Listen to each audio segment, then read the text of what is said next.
Polda Jawa Timur terus melakukan pemeriksaan terhadap tersangka FN, polwan yang membakar suaminya di rumah asrama polisi Kota Mojokerto. Penyidik unit Timah Renakta hingga saat ini masih melakukan pemeriksaan terhadap Bribtu FN. Untuk pengembangan penyidikan kasus ini, penyidik juga melakukan pemeriksaan kejiwaan tersangka. Renakta ini masih trauma yang mendalam ya. Sekarang sedang ditangani dan sedang difasilitasi untuk trauma healing oleh Polda Jawa Timur. Kemudian juga kita melibatkan psikiatri ya untuk menangani kasus ini. Ini kita prihatin betul terhadap kejadian ini. Saat ini tersangka mengalami trauma dan diberikan pendampingan. Tim Liputan Ainus melaporkan.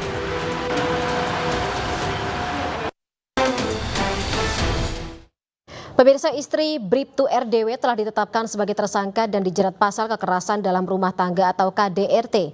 Korban menghabiskan uang untuk judi online dan saat ini atau malam hari ini kami sudah terhubung melalui sambungan Zoom bersama dengan psikolog forensik Reza Indragiri Amril, dan sebelumnya kami juga sudah mengundang perwakilan dari Kemenkominfo untuk membahas penanganan judi online yang mendera Pasutri ini, tapi sampai dengan saat ini belum mendapat tanggapan.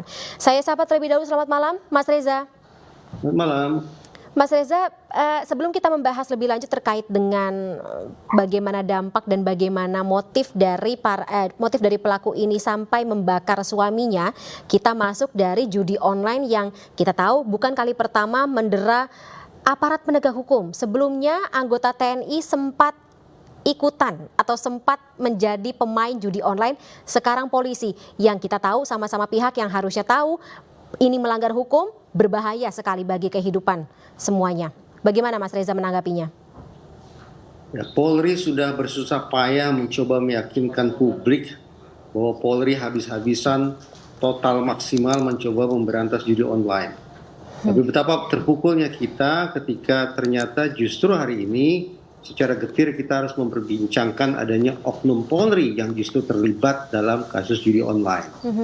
Pertanyaan untuk aksi bersih-bersih ke depan adalah seberapa banyak sesungguhnya oknum Polri yang terlibat dalam kasus judi online. Polri sendiri yang semestinya punya jawabannya. Tapi kalau kita menggunakan dua asumsi, maka tersedia alasan bagi kita untuk was-was. Asumsi pertama terwakili oleh istilah Lepri de Corps atau jiwa korsa. Nah, ini ingin menunjukkan kepada kita bahwa otoritas penegakan hukum di dalamnya memiliki sekian banyak personil yang perilakunya sama, yang kebiasaannya sama, bahkan juga penyimpangannya juga kurang lebih sama. Tapi dilindungi. Istilah yang satu ini berdekatan atau berdampingan dengan istilah Blue Curtain Code atau kode tirai biru.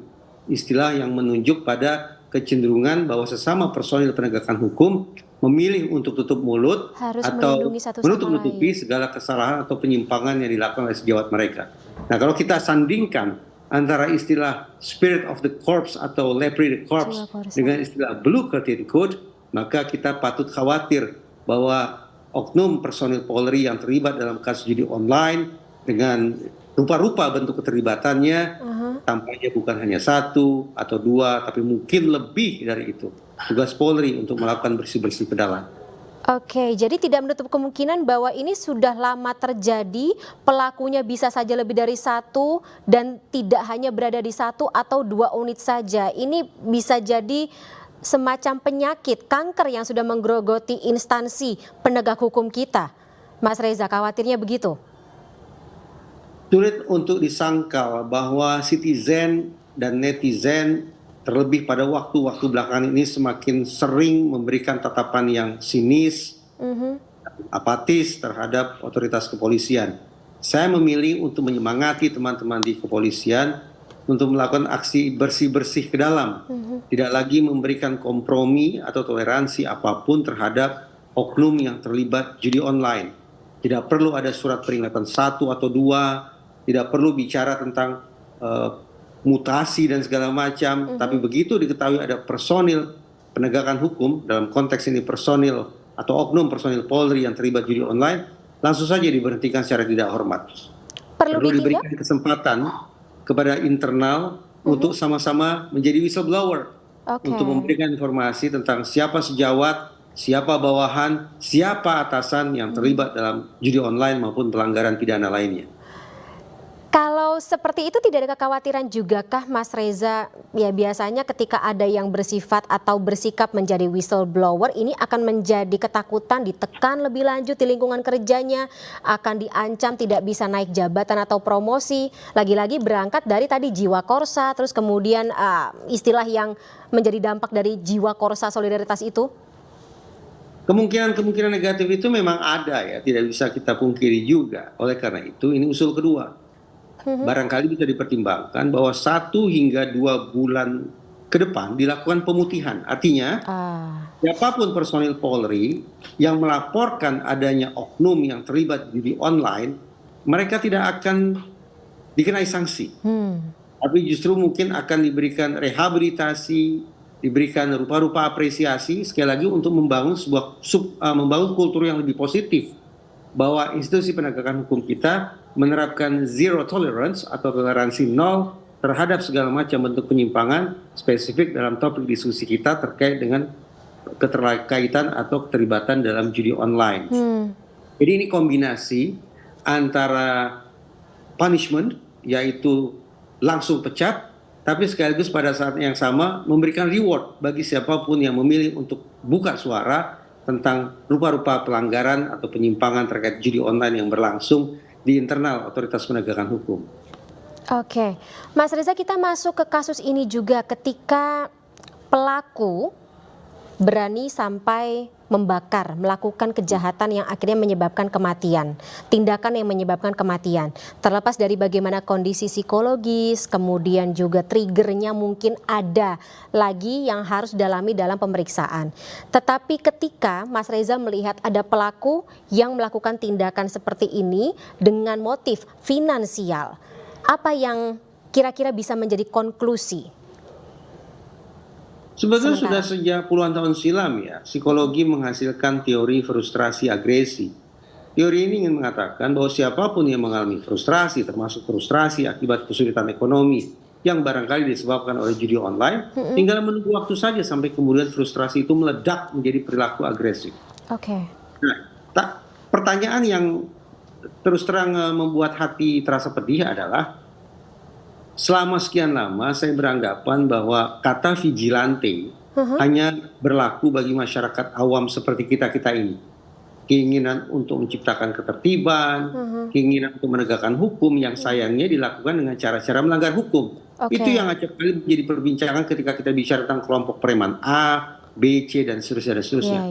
Tapi malam ini secara getir kita harus memotret sebuah peristiwa di mana vigilante justru berlangsung di lingkungan personil penegakan hukum itu sendiri. Bahwa ada seorang oknum polwan yang berbuat sedemikian keji terhadap oknum polki yang notabene dianggap sudah sekian lama terlibat dalam judi online.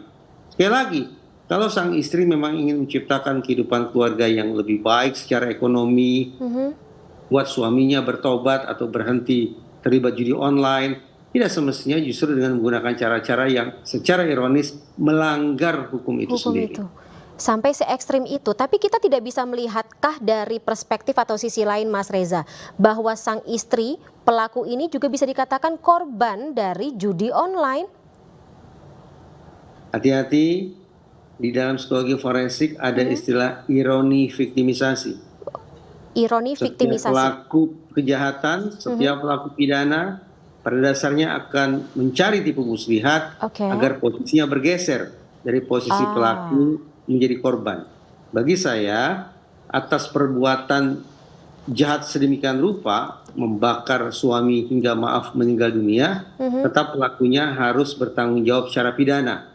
Apakah hakim nanti akan mempertimbangkan adanya hal-hal yang meringankan pada diri terdakwa? Biarlah proses hukum yang akan bicara. Tapi per detik ini, saya memilih untuk mendorong otoritas penegakan hukum untuk memastikan adanya permintaan pertanggungjawaban secara pidana terhadap oknum, terhadap siapapun itu yang sudah melakukan tindakan kejam sedemikian rupa dalam konteks rumah tangga. Supaya tidak bisa menjadi presiden juga ke depannya, kalau walaupun misalnya memang atau dirugikan dengan adanya judi online, kita tidak boleh se ekstrim itu melakukan sebuah tindak pidana yang akhirnya bisa menyebabkan terbunuhnya seorang manusia. Begitu ya Mas Reza ya? Kita harus sepakat vigilante tidak diberikan ruang sebagai cara berpikir, apalagi cara bekerja untuk menyelesaikan masalah. Baik, baik. Mas Reza, terima kasih atas insight-nya dalam My News Prime malam hari ini. Salam sehat selalu, selamat malam, sampai jumpa.